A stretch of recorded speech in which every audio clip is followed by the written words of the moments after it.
नमस्कार दर्शक बंधु। आज आम मैंने जानिबा होली कहीं मना जाए। प्राचीन काल रे हिरण्यकश्यप नामक जड़े अत्याचारी राक्षस थिला। कठिन तपस्या करी से ब्रह्मा को प्रसन्न करथिले और तांकठारु वरदान प्राप्त करथिले जे एही संसार रे कोनोसी मध्य देवी देवता जीव जंतु राक्षस किंबा मनुष्य केही मध्य तांको मारी पारिबे नाही।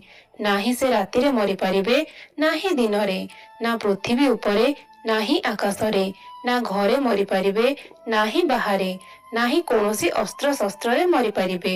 ଏମିତି ବରଦାନ ପାଇ ସେ ନିଜକୁ ଭଗବାନ ମାନିବାକୁ ଲାଗିଲେ। ସେ ତାଙ୍କର ପ୍ରଜାମାନଙ୍କ ଉପରେ ଅତ୍ୟାଚାର କରିବାକୁ ଲାଗିଲେ।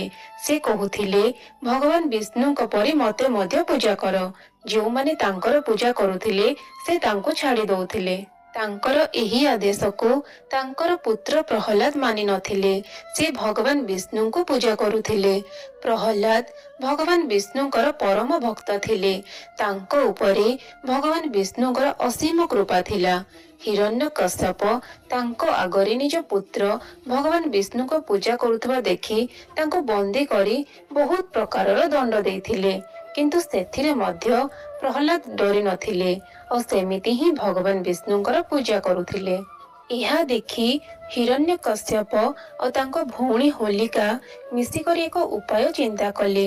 ହୋଲିକା ପ୍ରହ୍ଲାଦଙ୍କୁ ଧରି ଅଗ୍ନିର ଚିତା ଉପରେ ବସିବେ, କାରଣ ହୋଲିକାଙ୍କ ପାଖରେ ଏମିତି ଏକ ଚାଦର ଥିଲା ଯାହାକୁ ଘୋଡ଼ାଇ ହେଲେ ତାଙ୍କୁ ଅଗ୍ନି ମଧ୍ୟ କିଛି କରିପାରିବ ନାହିଁ।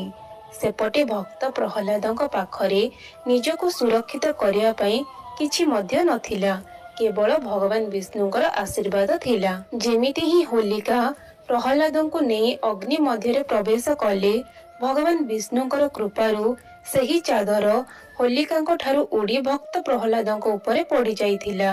ଏମିତି ହିଁ ଭଗବାନ ବିଷ୍ଣୁଙ୍କ ଆଶୀର୍ବାଦରୁ ଭକ୍ତ ପ୍ରହ୍ଲାଦଙ୍କର ଜୀବନ ବଞ୍ଚିଗଲା ଆଉ ହୋଲିକା ଅଗ୍ନିରେ ଜଳି ଯାଇଥିଲେ। ଏହି କାରଣ ହୋଲିକୁ ଖରାପ ଉପରେ ଭଲର ବିଜୟ ପ୍ରତୀକ ଭାବେ ମନାଯାଏ।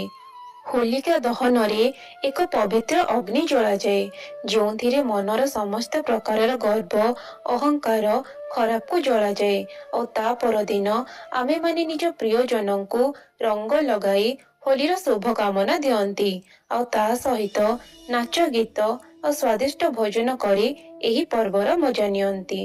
ସେଥିପାଇଁ ଦର୍ଶକ ବନ୍ଧୁ, ଖରାପ ଯେତେ ଶକ୍ତିଶାଳୀ ଥିଲେ ମଧ୍ୟ ବିଜୟ ଭଲର ହିଁ ହୋଇଥାଏ। ସେଥିପାଇଁ ସର୍ବଦା ଖରାପର ମାର୍ଗ ଛାଡ଼ି ଭଲର ମାର୍ଗରେ ଚାଲିବା ଦରକାର।